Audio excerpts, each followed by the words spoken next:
we are going to talk about two topics, the beacon itself and the beacon network afterwards. And the presentation will include a little demo. So I'll divide it in three parts. The first part is related to what is a beacon and how to use it, including a little demo. The demo is just dummy data, it's just on my local machine. And the part related to the beacon network itself. So the demo will include concepts like what is about the backend, the front end, but also authentication and authorization. The network will cover topics like what are the different topologies of networks, the concept of open and closed beacon, and also I will touch a few words about the security itself. We can make a full webinar about the security itself, but I will just browse the concepts. So let's start with the front, so what it is and how to use it. Mainly, a beacon is a simple piece of code in front of some data. So very pragmatically, assume that you have a database. Here you can recognize the logo of a Postgres database.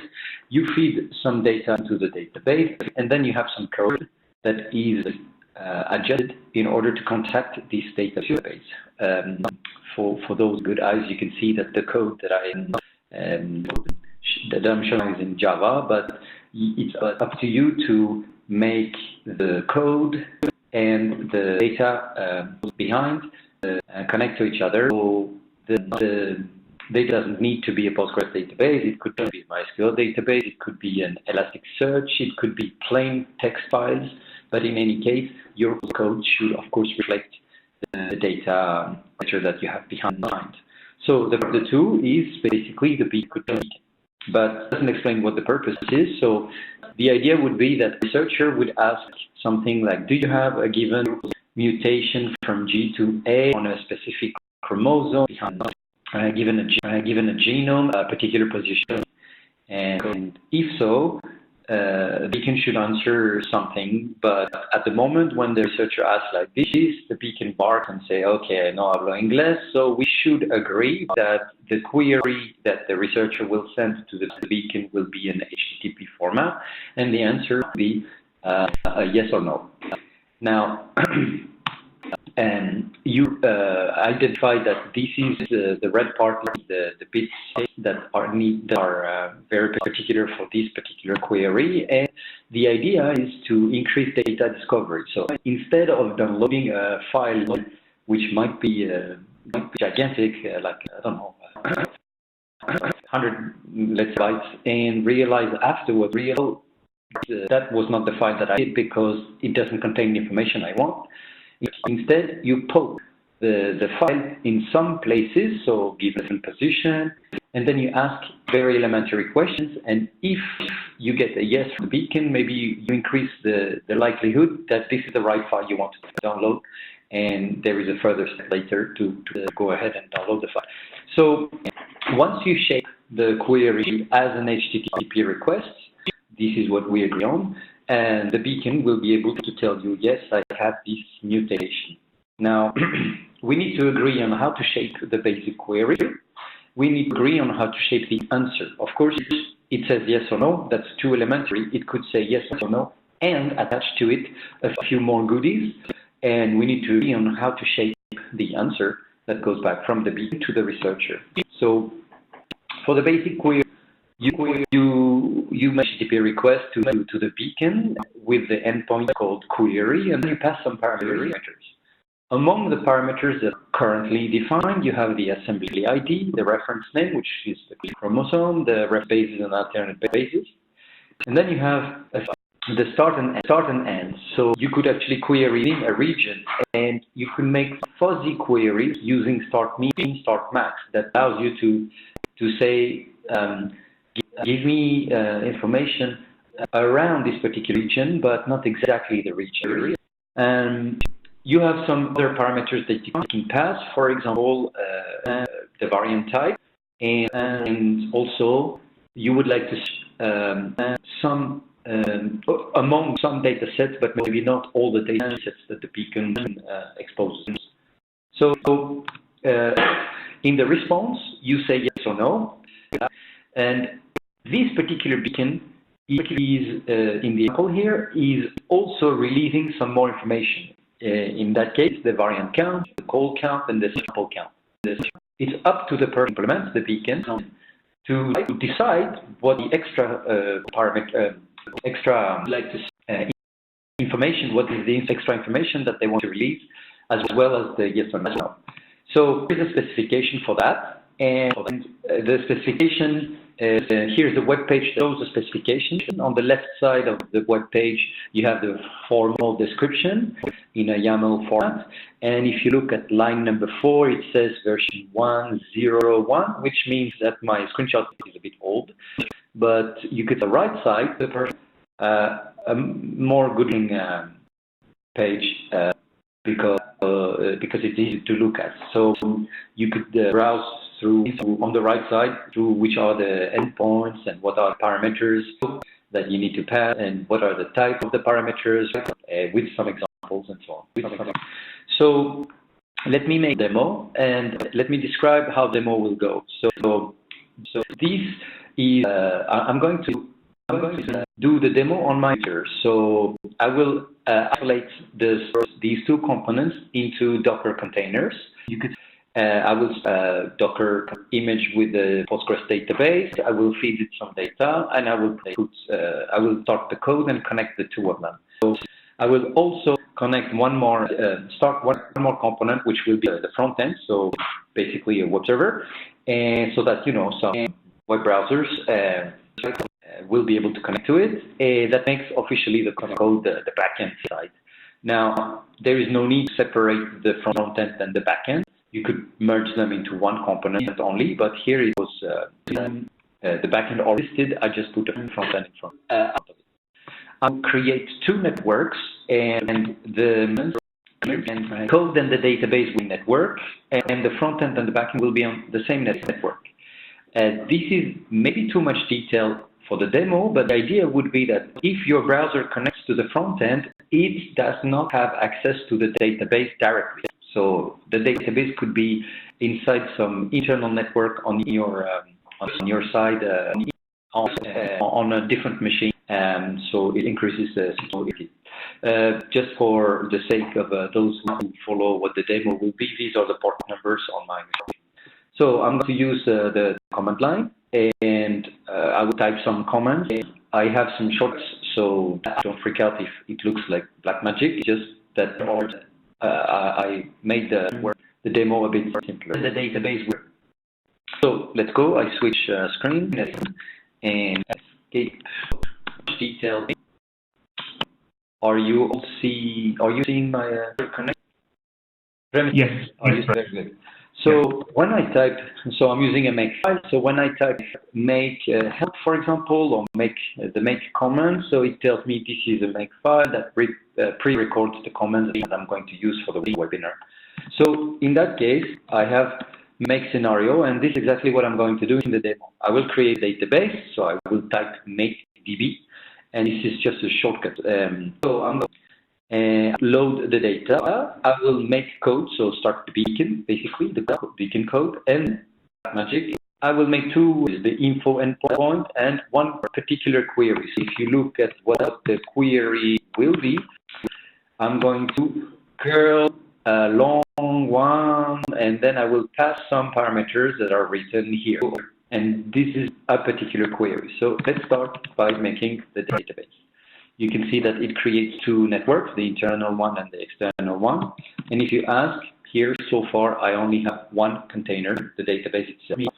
If I go inside the database, and I say, please describe the table to me, it says there is nothing. Of course, the database is empty. So now let's load the database with a few data. You can see some insertions. And I am using 1000 genomes and fake copies of it so that it looks like I have 3 data sets. Technically, it's just a data set and 2 fake ones. So if I actually go back to inside the database, and I say, could you please describe the table? You can see some tables, and if I do select the ID, the stable ID from here, the beacon and data set, then I have 3 data sets. Even better, if I also list the description, you could see that I have a subset of variants for chromosome 22 and Y of the South genome. That's all I have. And then 2 fake ones called register and control to illustrate something else that will show you a bit later. So now I start the code. The database make code, you get a container, and it starts the Java code, and it's using Spring. We need a few seconds for it to boot, and it will be ready to. So I have configured it already to connect to the base with the right parameters and so on. So I'm waiting a few seconds. I need the last message that says started in that many seconds.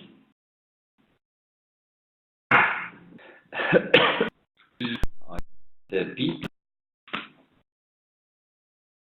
There we go. Startation in 33 seconds. It's a bit slow. Maybe my machine is right now overloaded.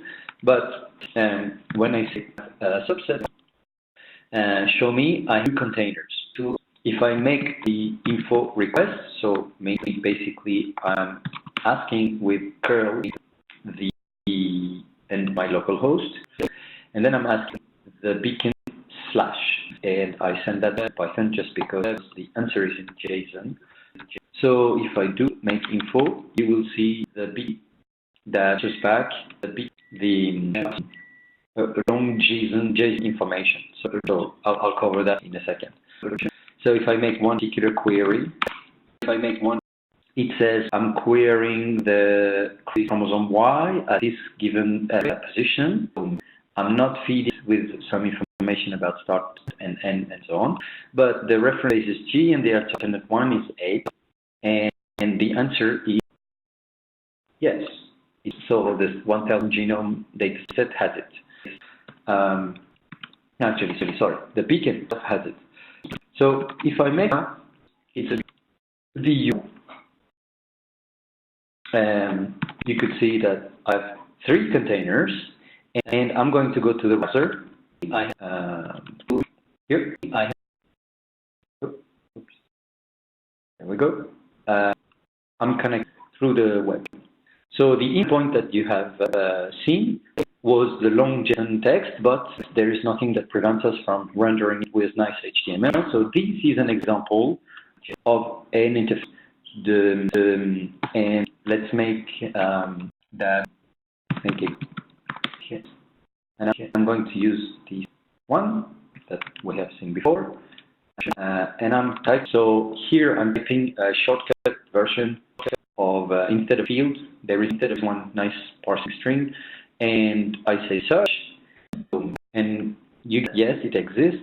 But if I say show me the per data set, it will say yes, I found it in the 1000 genome A. On top, see that it releases the sample count and the variant count. And one more thing, which is the handover. The idea is that you have data discovery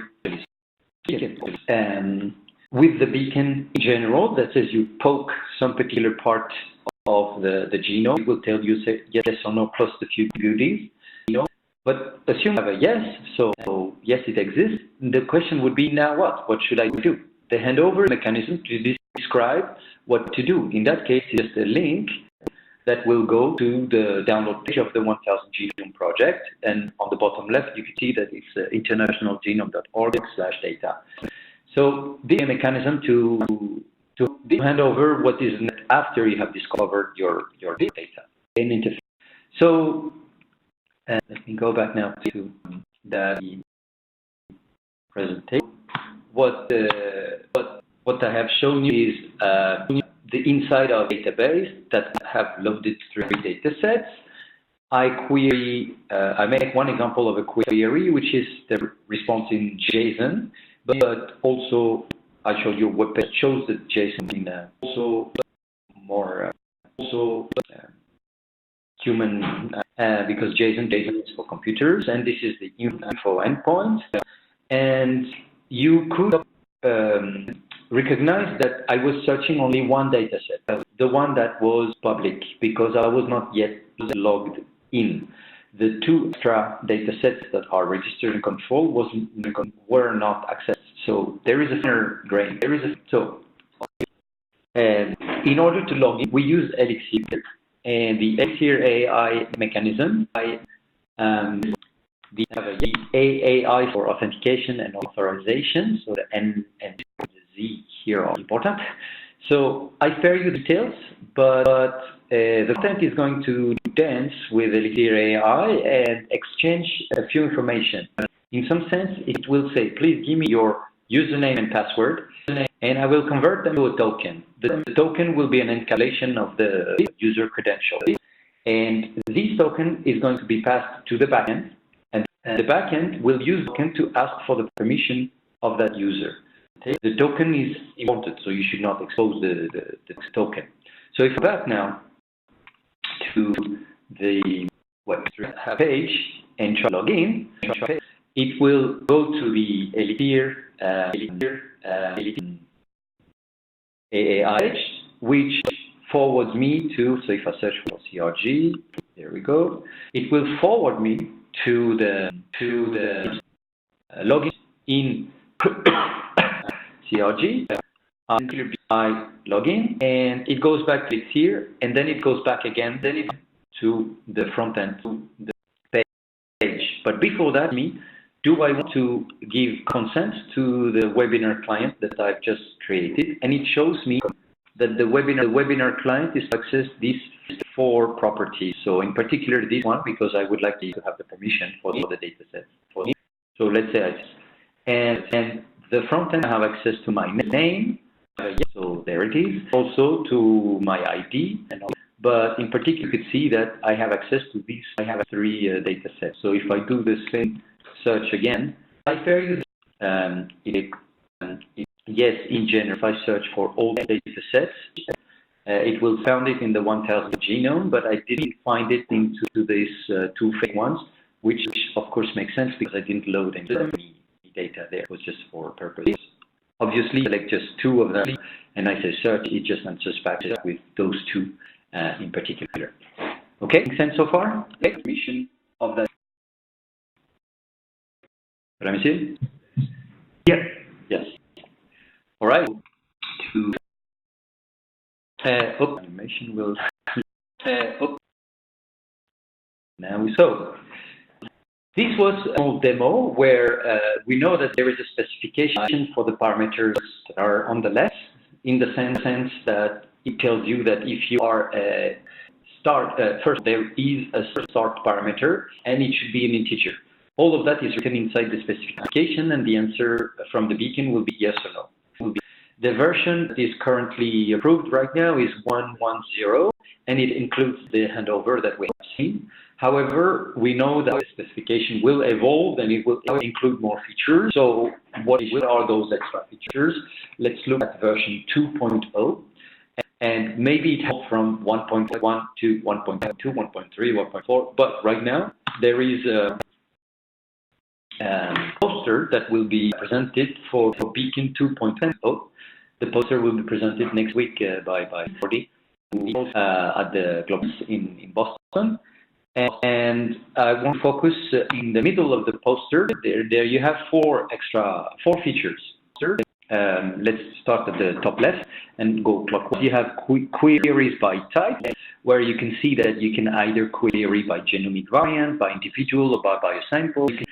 On the top right, you have some. This is a mechanism to allow a beacon to declare that if you want to refine the information, you could say with what. And the data access level, I have a little explanation in the slides there. So query by type, we know that so far we were making 1 query. There was only 1 query and endpoint if you don't have the info endpoint. So if you want to make a query to the beacon, you have to call it /query, and then you have a list of features. However, this brings a problem, which is suppose that there is a specific type of query that needs a specific parameter. or a specific where parameters or the parameters would be different. Instead of fighting the rest of the community to say, I would like this parameter to be included in the list in the next specification version, what you could say is like, let's introduce new endpoints that are specific for some domains. So if you imagine that you have a beacon that contains information about plants, maybe the parameters are not the same types, and you would specify the red one and the green ones would be maybe different. So some examples we have actually implemented is the genomic SNP and the genomic region, where the list of parameters is different. So for the filters, you declare your own filtering criteria. So on the web page, you could have a field that says, please give me your filter. And the beacon could declare, well, I'm actually supporting this type of filter. If you want to filter, for example, by technology that has been used to sample data, to see that. So the access level is a mechanism for the beacon to declare what fields are supported. And for that, I'll give you a little example. In the EGA that we already have implemented, and this is where we are testing some of the features, you could see that you have some green fields and some gray fields. The gray field says that they are not supported. So this beacon says there is a constant code category, and this does not is not supported by this beacon. However, if at the number 4 is the beacon allele request, and if you click here on the top part and want some more details about the fields, you would have that the fourth one, beacon allele request, is mostly supported, like all the parameters are supported, but the mate name is not supported. You will ask me why that a beacon declares what features are, and then you have a list supported. This is useful because you are, let's say, you are a programmer and you're supposed to implement those 4 features, A, B, C. And let's say that in time you are done with feature A, B, and C, but D is not yet ready. What you could say, like, okay, I am version 2.0.1, and this is the version I am submitting, and the access level endpoint would tell you, well, feature D is not supported, but the others are. And then the developer in time will be able to continue working on feature D, and at that moment you bump up the numbers, and then a client or a tool that was asking the particular beacon for feature D could notice that feature D is not ready, but you ask again 2 months after, and then feature D is ready. So this is just for the developers themselves. Finally, the last feature is the schema versions. It's a mechanism for a beacon to help compatibility with other efforts in the community. If you want, for example, you have the answer that comes back from either as the default format of the beacon, but you also say, could you tell me this information, but in a schema block version XYZ, or a phenopacket version ABC, whatever version it is, and you could say that I am actually sending you back the information in that particular format. So inside the answer, there is the version of schema block phenopacket that you are using. And then if next year there is yet another version, another schema that pops up, we should be able to tell, well, we are supporting it, and if you want the answer in that version of that schema, then it's possible. So this was basically what a beacon, how to use it with a little demo. And in some sense, we send an HTTP request to the beacon, given that the query endpoint could be in version 2.0 a bit more specific features of the beacon will crank up some data, search something, and then answers back with yes or no, and some extra goodies. So I showed you also that you have 3 levels of access. The public one is self-explained, but the registered one, you need to have an account, and then you will have access to these data sets. And the controlled one, you need to explicitly request access to them. So now let's start beacon network. So now assume that a researcher would like to contact 4 beacons. So suppose there are 4 beacons around the world, and the researcher would like to contact them. Obviously, you can contact them directly. and have a little not script that concatenates all the answers or play with all the answers. But that's not exactly what we would like to do. What we would like to do is to access one place, and that place will dispatch. The advantage is that this place knows where the beacons are, and the researcher might not know where the beacons are located, like the exact address. And the point of the goal of the beacon network is to be flexible to support multiple networks, and I will drag them in a second. And also to be secure, because the exchange of information between this dispatcher and the researcher and the beacons might contain some sensitive information, and we should make those information. So information and tasks, dispatcher is supposed to be, obviously the first part is the dispatching, so basically find where the beacons are and send the request to each of the beacons and aggregate the answer back for the researcher to look at it. And then there is another part which is related to administrating the network, like one beacon goes down and one more beacon would like to be plugged inside, so some administration. And so far the administration was done manually by a person that adds a beacon to the network or removes it. Now the dispatcher will be called the aggregator, and the administration part will be called the registry. There are two components that are part of this beacon network. So the idea that when the researcher contacts an aggregator, it has exactly the same interface as a beacon. So for the researcher, it doesn't look any different. It is not a beacon, it doesn't have any data, but it has the same interface. And the aggregator will say, okay, researcher contact Uni, thank you, but where should I dispatch? So it makes a round trip to the registry, asks to the king, what are the beacons that I should contact to that? And once you get answer, the dispatching. One important aspect of the aggregator, apart from the dispatching, is, or let's say the challenge is to handle the multiple versions that will exist in the future, because you might have some fields that are supported or some fields that are supported. So the aggregator will have the complex task of translating for the beacon to us and also translating back the answer. So it's not a trivial, essentially it's a trivial task, but it's not so easy to implement or get it right. As for the registry, what we want is to minimize the job of the administrator and automate it a little bit, in the sense that if, let's say, the second beacon from the left would like to upgrade its version from 0.3 to, I don't know, 1.5, then it does, and it will contact the registry and say, please upgrade my information to this new information, without need to have an administrator to do that. In some sense, it is self-administered. So there is one more role that I will not explain so much, but there is a role of the Sentinel, which is very important, but not for this talk. The Sentinel is some sort of a monitor or watcher that will make sure that one aggregator is not asked too many times about the same position, but with different reference bases or internet bases, so that you would see that somebody is trying to discover who the patient is, who the person is, and recover the information. Remember, this is some sensitive information, so the Sentinel should watch for that. So it's some sort of monitor. It's a complex task, and I will not go too much into detail for that.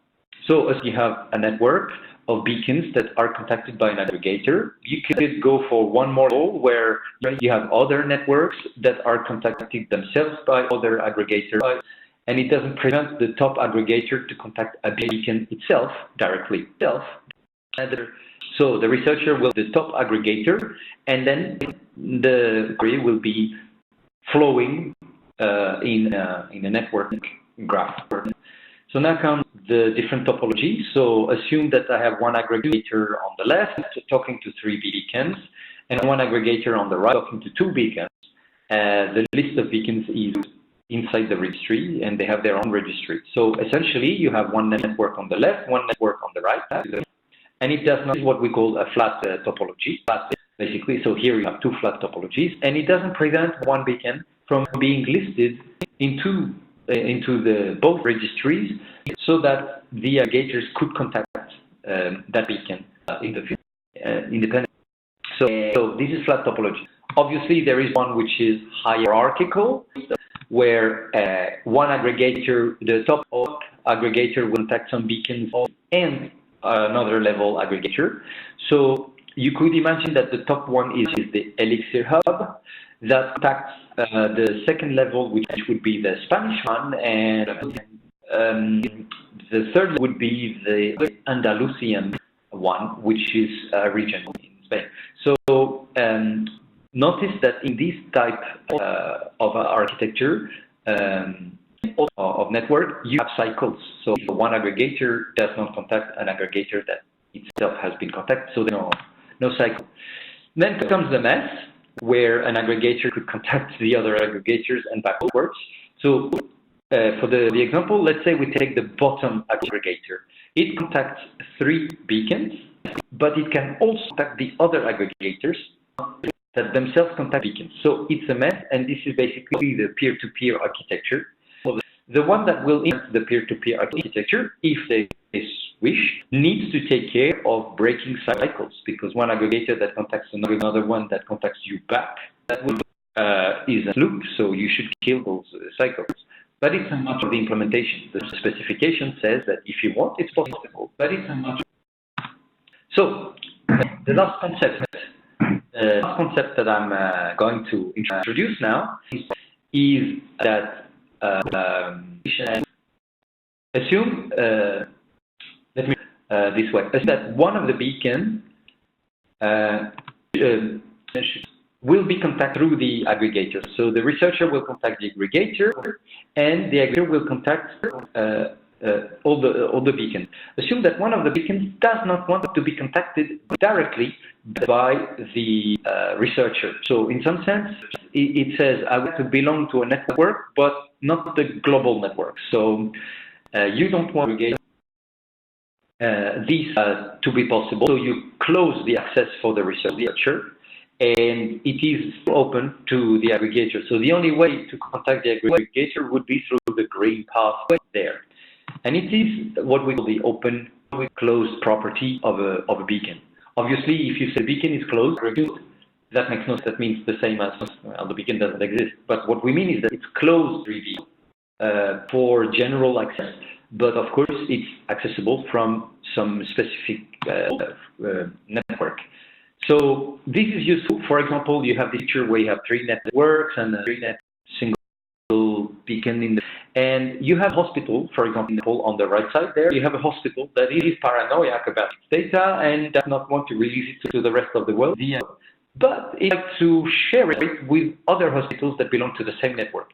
So the idea would be do not let the aggregator be contacted in general, but you can contact it if you belong to this private network, and you will share the data among the hospitals. So essentially, it will say that essentially the parent control, the levels of access is redefined to them, and they do not share the data, but they share it a little bit if you want. So these were the topologies in open closeness. So now let's go through the points. The scene can contain the info endpoint and the query endpoint, and in the version 2.0 you will have more endpoints.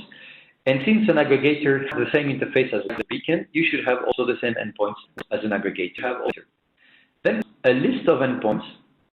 For example, let's say we take where you have an aggregator, what are the services that are connected to you?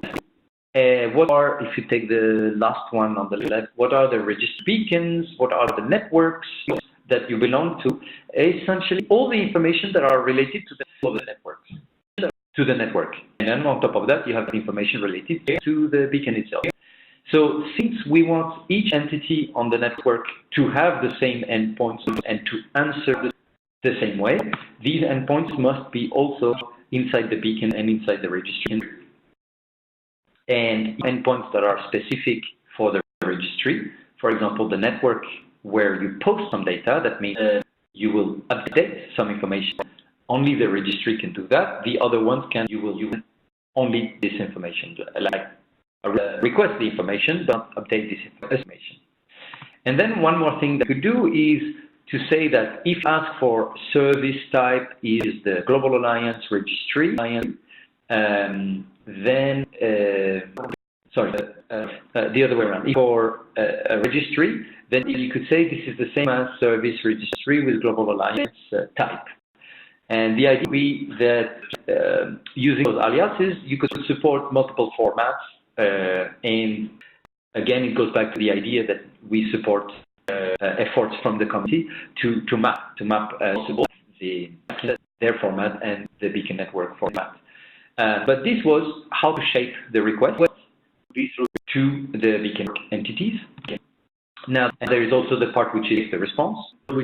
And if I give you an example, I will not go into the details of each of the responses, but for the info, when you ask each of the entity, they will answer back with something that contains this information in a JSON format, where it will contain an ID, a name, a service type, an API type, and so on. Maybe there is also organization, and organization itself looks like this, with a welcome URL, maybe a logo URL, some information which is a description, and so on there, and also all the other objects that are part of the response contain. So, for example, here the network info, and then there's more and more for shape the response back. So these were the three parts that I found important to describe if you want to describe the beacon network.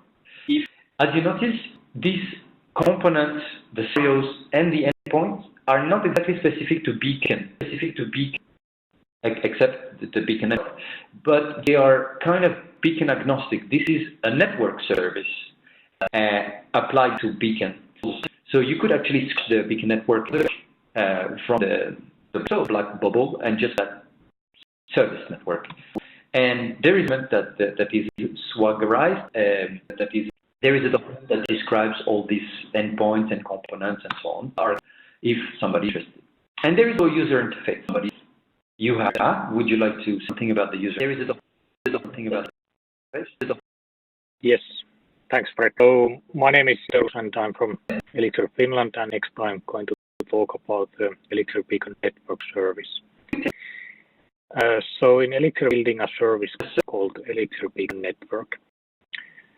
And as you can see, the user interface, and in this user interface, it's possible to make a query, and then it's distributed across the networks. Go to the interface here, to the network.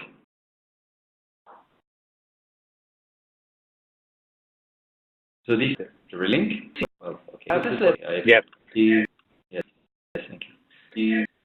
Yeah, version, and in this user interface, you can make the query, and when you press the query button, then it's distributed across the network. And then as a response, you get aggregated results from all of the beacons in network. And in this case, you can see that this specific variant was found in these three beacons, and it wasn't in the other beacons in the network. And this user interface is now live, as you can see, and we have beacons. Actually, could use the main page because the beacons. Main page. Sorry. So beacons from Estonia. Yeah. CSC Finland, then LSB University of Luxembourg, NBIS Sweden, and EGA ELIXIR Spain. And actually, jump back to the slides. Yes, man. How? Wow. Yes, thanks. So this service is one of the main objectives of ELIXIR Beacon 2019, and 2021 project. And we have developed all the needed components by the specification, meaning the aggregator and the registry and the user interface. Work also supports ELIXIR AI and 3 access tiers. And this has been done in collaboration with the project partners, meaning ELIXIR, ELIXIR Sweden, ELIXIR Switzerland, Luxembourg, EMBL, EBI, and ELIXIR Finland.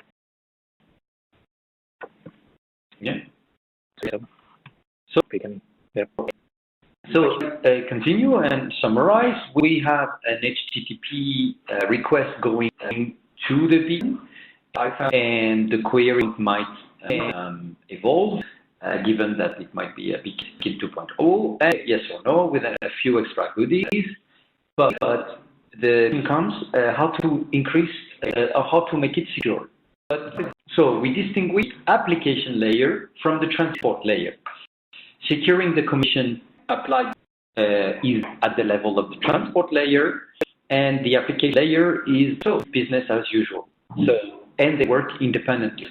The idea is very simply that the application layer will be the API endpoint, and somebody who implements a beacon and a network will worry about the security, and the security will be done by TLS. This is the transport layer security, and the idea is that you actually make HTTPS. So this says not so much everybody familiar with HTTPS, but the idea would be that the beacon has a certificate, and when the researcher contacts the beacon, it will get this first, verify that the certificate is valid, and if so, after a few changes, it will create a channel where all the data that goes through the channel is encrypted. So let me just a little bit more how it works. But you are very familiar because your browser shows this lock. In the green lock says that the certificate has been verified and the connection is secured. So let me explain a little bit what a certificate is. And you have a key that is paired with private key. The private key is never exchanged, it's kept very securely, and it does not traverse the network, it goes nowhere. But the public key is the counterpart, and if you take the public key of the server, you take its domain name, you take maybe some more information, for example, the organization it belongs to, the address, like the post address, or more, for also the signature that has been created by an external authority. And the signature is basically the above information, all packeted to a unique number. And also how it's going to be used on work. For example, it will be used for email or as a web server certificate and so on. And maybe some more information. Assume I tell you that there is a way to catch all this information into one file. Well, in that case, I would call this file the certificate. And you need this to be signed, so the information in it being vouched by an external authority, and this is what we call the certificate authority. So when, for example, where the one connection between the aggregator and the beacon, assume that the beacon has a certificate and the aggregator also has a certificate. The idea would be that when the aggregator contacts the beacon, it will say hello. The first contact will hello, then says, can you give me your certificate? The beacon will send back the certificate and also the list of algorithms, the encryption algorithm it supports. The aggregator will verify that the certificate is valid. And if the connection dies, that's it. But if it is valid, it continues. But the server requests also the certificate from the client, and it will also verify the validity of the certificate from the client. So it will verify the signature. And if so, they start exchanging some information, and I will spare you the details of the exchange, but they manage to derive a key that is new for every connection, but it's the same key on both sides. And this is very interesting because this exchange was done over an insecure channel, so everybody could listen, but they could not figure out what was the yellow key.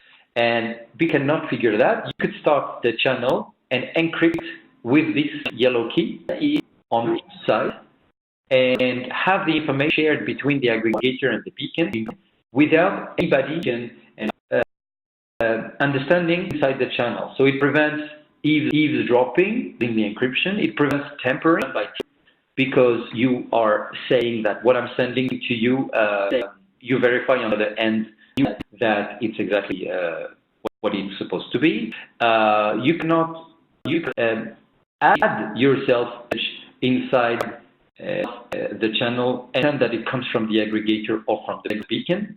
And also you could not record the information that was going through the channel and use it later. And also, so you cannot reclaim. This is very strong encryption mechanism that we are all familiar with, but we are using it in the context of the aggregator and the beacon. And I would like you to pay attention that nothing has been exchanged between the two which contain private information. It was only public information that was exchanged. So this summarizes what I want to say about the beacon network. It is, goal one, it was flexible for different types, different architecture, different topologies. And also it is very secured, and the certificate can be used for managing the registry directly without having the application to worry about what is going inside. The test part is implemented in every roughly every operating system, and it's implemented at a level that is secured and strong technologically that we are using. Now, this summarizes the part that I wanted to have inside this webinar. First, about what a beacon is and how to use it. I made a little demo how to deploy a beacon and how it actually answers. There was a user interface or a low-level JSON computer-to-computer communication. And then I mentioned some things about the beacon network related to the different topologies and related to the security. There is what I can say about security. This is what I like, but we need to make it shorter. So that said, thank you.